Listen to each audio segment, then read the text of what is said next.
Subscribe কৰক Orunodoi official YouTube চেনেলটো আৰু কাষতে থকা বেল আইকনটো প্ৰেছ কৰক ভিডিঅ'ৰ নটিফিকেশ্যন সকলোতকৈ আগত পাবৰ কাৰণে।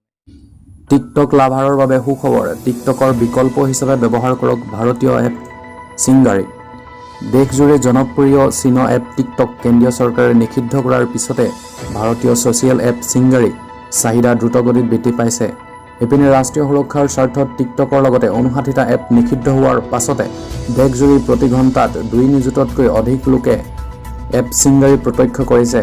তেনেদৰে এঘণ্টাতে প্ৰায় 1 লাখ চিংগাৰী এপ ডাউনলোড হৈছে। গুগল প্লে ষ্টৰত সম্প্ৰতি শীৰ্ষস্থানত আছে চিংগাৰী। জনপ্ৰিয় মিত্ৰ এপক অতিক্ৰম কৰি চিংগাৰীয়ে গুগল প্লে ষ্টৰত শীৰ্ষস্থান লাভ কৰিছে। চিংগাৰীৰ বাবে ভাল খবৰ এয়ে যে এই এপটোত বিনিয়োগ কৰিবলৈ অনেক বিনিয়োগকাৰী ওলাই আহিছে। উদ্যোগপতি আনন্দ মহিন্দ্ৰাই চিংগাৰী ডাউনলোড কৰিবলৈ টুইটাৰ যোগে দেশবাসীক আহ্বান জনাইছে।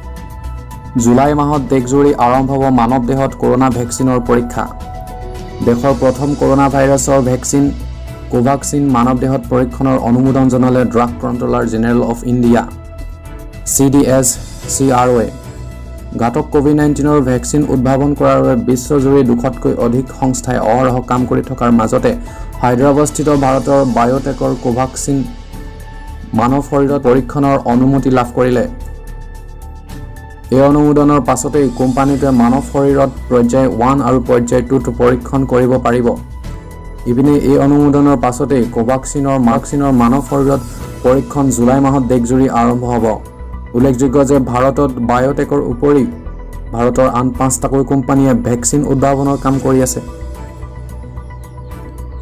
ইয়াৰ পিছৰ খবৰটো হৈছে ৰাজ্যৰ কৰ্মচাৰীলৈ সুখবৰ, 1 জুলাইত লাভ কৰিব জুন মাহৰ দৰমহা। ৰাজ্যৰ কৰ্মচাৰীলৈ সুখবৰ, কৰোনাই ৰাজ্যখনত অৰ্থনৈতিকভাৱে জুৰুলা কৰাৰ সময়তে 1 জুলাইত মুকলি কৰি দিয়া হ'ব জুন মাহৰ দৰমহা। অৰ্থনৈতিক প্ৰত্যাহ্বানৰ মাজতে এই সিদ্ধান্ত ৰাজ্য চৰকাৰৰ, টুইটযোগে জনালে বিত্তমন্ত্ৰী হিমন্ত বিশ্ব শৰ্মাই। অৰ্থনৈতিকভাৱে জুৰুলা হোৱাৰ পাছতো কৰ্মচাৰীসকলৰ সকলো ধৰণৰ সকাহ দিব বুলি মন্তব্য কৰে মন্ত্ৰীগৰাকীয়ে। ইয়াৰ পিছৰ খবৰটো হৈছে গুৱাহাটীত কৰোনাত আক্ৰান্তৰ সংখ্যা 1400লৈ বৃদ্ধি, মন্ত্ৰী ডক্টৰ হিমন্ত বিশ্ব শৰ্মা। গুৱাহাটীত কৰোনাত আক্ৰান্তৰ সংখ্যা দৈনিক বৃদ্ধি পাইছে। গুৱাহাটীত পৰিস্থিতি বৰ্তমান সংকটমুক্ত নহয়, পূৰ্বতকৈ বেছি ভয়াৱহ ৰূপ লৈছে কৰোনাই। আজি জনতা ভৱনত সম্বোধন এক সংবাদমেলত স্বাস্থ্যমন্ত্ৰী হিমন্ত বিশ্ব শৰ্মাই কয় যে বিগত 24 জুনৰ পৰা 1 জুলাইৰ ভিতৰত গুৱাহাটী মহানগৰীত প্ৰায় 1400 গৰাকী লোক আক্ৰান্ত হৈছে। তেওঁ লগতে কয় যে 24 জুনৰ পৰা 30 জুনৰ ভিতৰত 1212টা পজিটিভ কেছ পোৱা গৈছিল আৰু আজি নতুনকৈ আক্ৰান্ত হোৱা 157টা পজিটিভ কেছ পোৱা গৈছে। গতিকে গুৱাহাটীত প্ৰায় 1400 জন আক্ৰান্ত হৈছে এই ভাইৰাছত। ইয়াৰ পিছৰ খবৰটো হৈছে জলসম্পদৰ দায়িত্বজ্ঞানহীনতাত ৰাজ্যৰ বানৰ ভয়ংকৰ ৰূপ, নিৰ্বিধা পৰ্যায়তে থমকিল 608 কোটি টকীয়া আঁচনি। জলসম্পদ বিভাগৰ চূড়ান্ত দায়িত্বজ্ঞানহীনতাত পৰিণতিতে ৰাজ্যত এইবাৰ বানপানীয়ে ভয়ংকৰ ৰূপ ধাৰণ কৰিছে। খৰালি কালতেই ভগ্ন মথাউৰি মেৰামতি নিৰ্মাণ কাৰ্য কৰাৰ পৰিৱৰ্তে আঁচনি ৰূপায়ণৰ কাম-কাজ মাৰ্চ-এপ্ৰিল মাহলৈ পিছুৱাই ৰখাৰ প্ৰৱণতাৰ পৰা এতিয়াও মুক্ত হ'ব পৰা নাই ব্যাগুম জলসম্পদ বিভাগটো।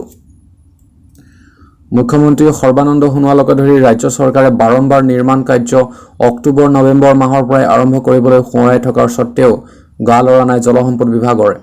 এইবাৰো একেই ঘটনাৰ পুনৰাবৃত্তি ঘটিল। যোৱা মাৰ্চ মাহত বিভাগটোৱে আঁচনি ৰূপায়ণৰ কোনো কামেই হাতত ল'ব নোৱাৰিলে, যাৰ ফলত এইবাৰ বানে ৰাজ্যত কালন্তৰ ৰূপ ধাৰণ কৰিলে। জলসম্পদ বিভাগৰ এক সূত্ৰই জানিবলৈ দিয়া মতে কেন্দ্ৰীয় চৰকাৰৰ অনুমোদনৰ SDRF শিতানৰ অধীনত 153.91 কোটি টকাৰ 101খন আঁচনিৰ কাম এইবাৰ হাতত লোৱা হৈছিল। কিন্তু যোৱা 4 মাৰ্চলৈ উক্ত আঁচনিকেইখনৰ ক্ষেত্ৰত অসমৰ ৰাজ্যিক ব্যৱস্থাপনা প্ৰাধিকাৰী ৰাজ্যিক কৰ্মচাৰী কমিটিৰ অনুমোদনহে লাভ কৰে। সেই মুহূৰ্তলৈকে উক্ত আঁচনিকেইখনৰ ক্ষেত্ৰত প্ৰশাসনীয় অনুমোদনেই লাভ নকৰে। সেইদৰে ডোনাৰ মন্ত্ৰণালয়ৰ সম্পূৰ্ণ বিধ্বস্ত আন্তঃগাঁথনিৰ শিতানত মুঠ 48.75 কোটি টকাৰ মাত্ৰ 2খন আঁচনিহে অনুমোদন লাভ কৰে। একেদৰে SOPDFDৰ শিতানৰ মুঠ 607.97 কোটি টকাৰ 48খন আঁচনিৰ প্ৰশাসনিক অনুমোদন লাভ কৰে যদিও বহু আঁচনিৰ নিৰ্বিধা প্ৰক্ৰিয়া মাৰ্চৰ প্ৰথম সপ্তাহলৈ আৰম্ভই নহ'ল। অৰ্থাৎ আঁচনি ৰূপায়ণৰ বিষয়টো নিৰ্বিধা পৰ্যায়ত থমকি ৰ'ল। কিন্তু মাৰ্চ মাহৰ দ্বিতীয় সপ্তাহ আৰম্ভ হোৱাৰ লগে লগে দেশত কৰোনাৰ সংক্ৰমণে গা কৰি উঠে। লগে লগে সামাজিক কাম কাজ স্থবিৰতাই বিৰাজ কৰে, যাৰ বাবে বিভাগটোৱে এই বৰ্ষত নিৰ্মাণ কাৰ্য হাতত ল'বই নোৱাৰিলে। গুৱাহাটী মহানগৰীত ব্যাপক সংক্ৰমণ, নতুনকৈ পজিটিভ 140 জনৰ ভিতৰত 112 জনেই মহানগৰী গুৱাহাটীত দ্ৰুতগতিত বৃদ্ধি পাইছে কৰোনা আক্ৰান্তৰ সংখ্যা। ৰাজ্যত নতুনকৈ 140 জন লোক ক'ভিড-19 আক্ৰান্ত বুলি পৰীক্ষাত পোহৰলৈ আহিছে। ইয়াৰে 112 জনেই গুৱাহাটী মহানগৰী।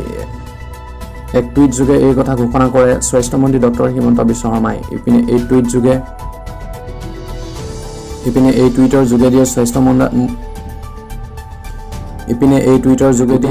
যোগেদিয়ে স্বাস্থ্যমন্ত্ৰীগৰাকীয়ে গুৱাহাটীবাসী ৰাইজক সতৰ্ক হ'বলৈ আহ্বান কৰাৰ লগতে লকডাউন সম্পূৰ্ণ সমৰ্থন জনাবলৈ আহ্বান জনাইছে। বৰ্তমান ৰাজ্যত ক'ভিড-19 আক্ৰান্ত লোকৰ সংখ্যা 8,547 জনলৈ বৃদ্ধি পায়। আজিৰে পৰা দেশত আনলক 2.0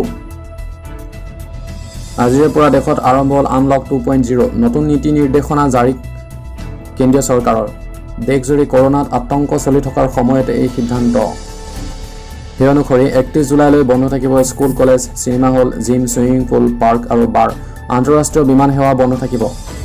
কণ্টেইনমেণ্ট জ'নসমূহত 31 জুলাইলৈ লকডাউন অব্যাহত থাকিব। বন্ধ থাকিব আন্তঃৰাষ্ট্ৰীয় বিমান সেৱা। মেট্ৰ' ৰেলসমূহ বন্ধ ৰখাৰ সিদ্ধান্ত কেন্দ্ৰৰ। সামাজিক দূৰত্ব বজাই ৰখাৰ লগতে সঘনে হাত পৰিষ্কাৰ কৰি থাকিবলৈ আহ্বান। জুলাইৰ প্ৰথম দিনটোতে জনতাৰ মূৰত মাধমাৰ, বৃদ্ধি পালে চিলিণ্ডাৰৰ মূল্য। জুলাই মাহৰ প্ৰথম দিনটোতে জনতাৰ মূৰত মাধমাৰ সদায় বৃদ্ধি পালে ৰন্ধন গেছৰ মূল্য।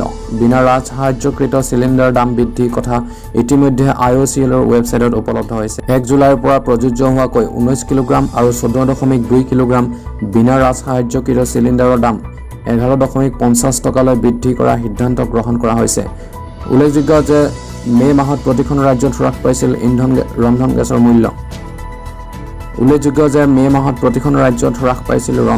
মূল্য। উল্লেখযোগ্য যে এইবাৰো বিভিন্ন ৰাজ্যত টেক্সৰ ওপৰত ভিত্তি কৰি কম বেছি পৰিমাণে বৃদ্ধি পাইছে ৰন্ধন গেছৰ মূল্য।